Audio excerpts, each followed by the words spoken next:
रात के 10 बज रहे थे। हर ओर सन्नाटा था, लेकिन रात के इस सन्नाटे में गर्ल्स हॉस्टल से एक लड़की बाहर निकलती है। उसके सैंडल की खटखट की आवाज से वो सन्नाटा टूटता है। बाहर उसके इंतजार में एक आदमी अपनी बड़ी और लंबी सी कार में बैठा हुआ है। वो उसकी कार के पास जाती है और उसके शीशे पर नॉक करती है। शीशा खुलता है। लड़की अंदर बैठे शख्स से पूछती है, दिवाकर मित्तल? अंदर बैठा आदमी सहमति में अपना सिर हिलाता है। फिर वो लड़की, जिसका नाम शोभा था, वो उसकी गाड़ी में उसकी बगल वाली सीट पर बैठ जाती है।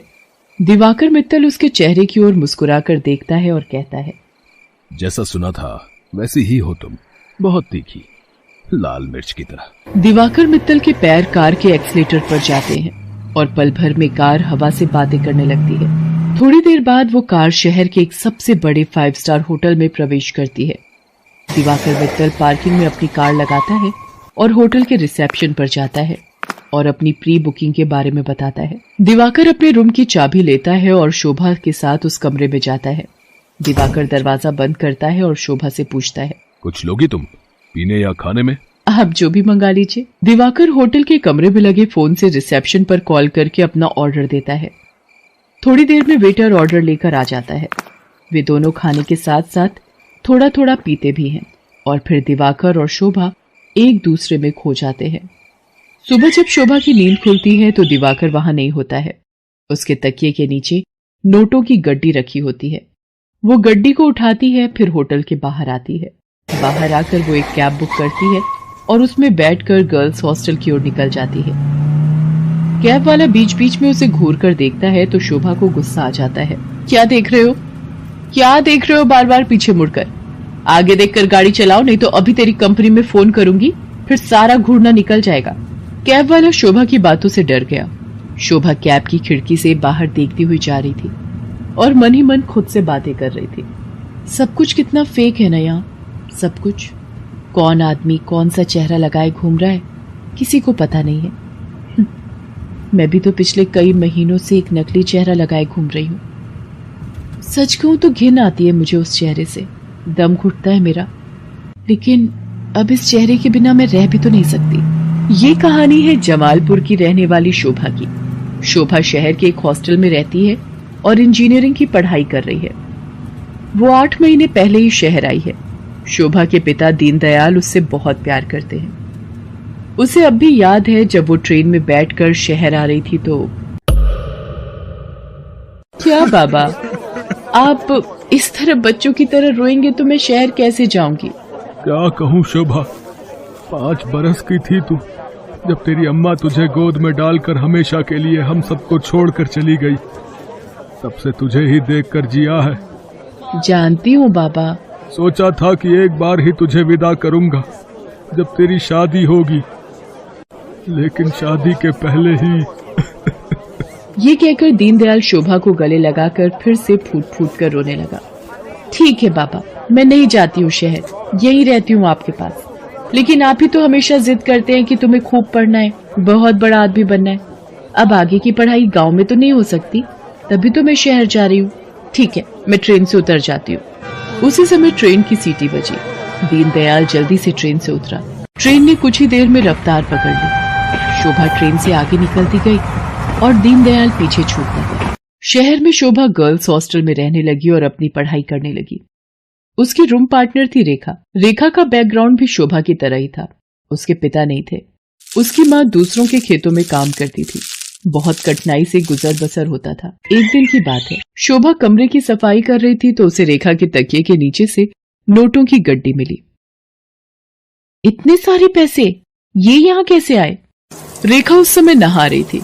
जब वो नहाकर बाहर आई तो शोभा ने उससे पैसों के बारे में पूछा, लेकिन रेखा ने उसकी बात का सही सही कोई जवाब नहीं दिया। आश्चर्य तो हुआ क्योंकि वे दोनों अच्छे दोस्त थे। कुछ बात तो है जो रेखा मुझसे छिपा रही है, लेकिन क्या?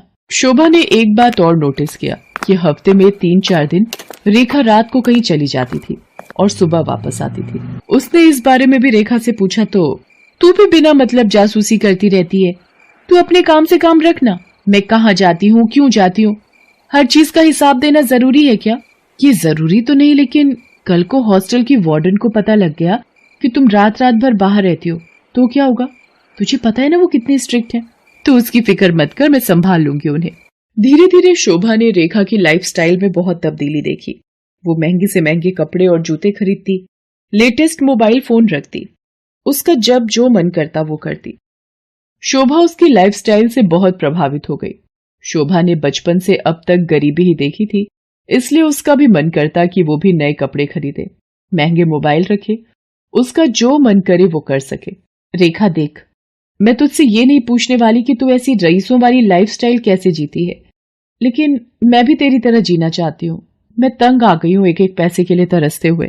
पहले तो रेखा टाल मटोल करती रही, लेकिन फिर उसने सच्चाई बता दी कि वो एक कॉल गर्ल का काम करती है। उसकी बातों को सुनकर शोभा शॉक्ड रह गई और उसने कहा कि अगर ये बात वार्डन को पता लग गई तो? तू बड़ी भोली है रे शोभा। हॉस्टल की वार्डन को सब पता है, वही तो हमें दबाव डालकर भेजती है लोगों के पास। वार्डन की सारी सच्चाई जानकर शोभा एक बार फिर से चौंक गई। रेखा ने उसे ये भी बताया कि हॉस्टल की कुछ और लड़कियां ये काम करती हैं।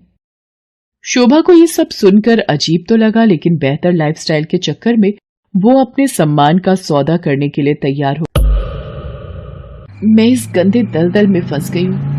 हालांकि इस दलदल ने मुझे बहुत सारी वो चीजें दी जिसके लिए मैं तरसती थी, लेकिन मैंने अपनी मासूमियत खो दी है, मैंने अपनी शांति खो दी है, मैंने अपनी पवित्रता खो दी है। बाबा को कितनी उम्मीद थी मुझसे, और मैं क्या करने लगी मैं। शोभा की आंखें भीग गई थी। वो अब ये काम नहीं करना चाहती थी, लेकिन हॉस्टल की वार्डन उस पर बार बार दबाव डाल रही थी। देख शोभा, जल में रहकर मगर से बैर मत कर, और हाँ, ये सती सावित्री बनने का नाटक छोड़ और जो बोलती हूँ वो कर। शोभा ने वार्डन को फिर से इनकार कर दिया। गुस्से में वार्डन ने उससे कहा, देख शोभा, तेरा इनकार तेरे भविष्य के सारे रास्ते बंद कर देगा।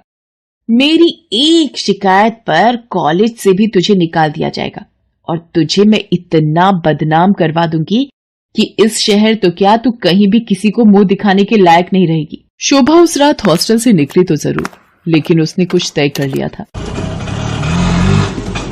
वो हॉस्टल से निकलकर सीधा पुलिस स्टेशन पहुंची और इंस्पेक्टर नाज़नीन को हॉस्टल और वार्डन की सारी सच्चाई बता दी। शोभा की बात सुनकर नाज़नीन शॉक्ड रह गई। शर्म आ रही है मुझे तुम पर और उन सभी लड़कियों पर जो अच्छी लाइफस्टाइल के चक्कर में शॉर्टकट अपनाती हैं और अपने सम्मान का सौदा करती हैं, और तुम जैसे मासूम लोगों का फायदा तुम्हारी वार्डन जैसे लोग उठाते हैं। मुझसे बहुत बड़ी गलती हो गई इंस्पेक्टर नाज़नीन। मुझे खुशी है कि तुम्हें अपनी गलती का एहसास तो हुआ, लेकिन ये गलती कोई और ना करे और तुम्हारी वार्डन किसी और का फायदा ना उठाए। इसके लिए इस पूरे रैकेट को तोड़ना पड़ेगा।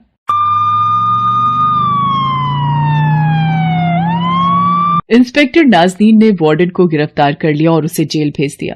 जिस वार्डन पर लड़कियों की सुरक्षा की जिम्मेदारी थी, वो उनका सौदा करने लगी थी। इस बात को सुनकर पूरा शहर सन रह गया। आज शोभा इंजीनियरिंग के लास्ट ईयर में है और वो बहुत ही मेहनत से अपनी पढ़ाई कर रही है। आखिर उसे अपने बाबा का सपना जो पूरा करना